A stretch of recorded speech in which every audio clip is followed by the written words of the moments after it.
তো এই স্টিকারটা আমরা এখন ইউজ করব, দেখব কিরকম হয়।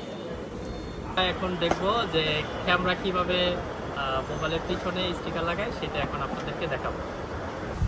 তো আমরা অলরেডি মডেল একটা সিলেক্ট করছি। এই মডেলটা কিভাবে কাটিং করে, একটা কিউট মেশিন, টপসা ব্র্যান্ডের ছোট্ট একটা সাইজ এবং খুব সুন্দর কিউট লুকিং দা অসাম। আমরা একটু কাটিং করে দেখি আসলে এটা কিভাবে কাট করে।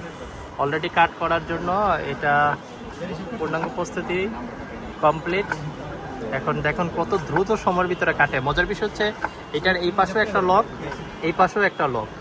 এই দুই পাশে দুইটা লক থাকার কারণে এই স্টিকারটা কিন্তু বেশি মুভমেন্ট হবে না।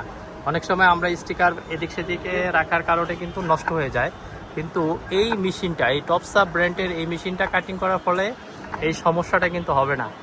আমাদের শপটা একটু দেখাই দিচ্ছি, Saiful enterprise, Sundarban square super market, আমাদের প্রিয় ক্লায়েন্ট। Thank you supplier. তো আমরা এখন দেখি আসলে এটা কিভাবে ফুল কাটিং কমপ্লিট করে এবং খুব দ্রুততম সময়ের ভিতরেই। হ্যাঁ, অলরেডি এটা কাট করে দিছে এবং এটা ছেড়ে দিছে। এই হচ্ছে আমাদের স্টিক।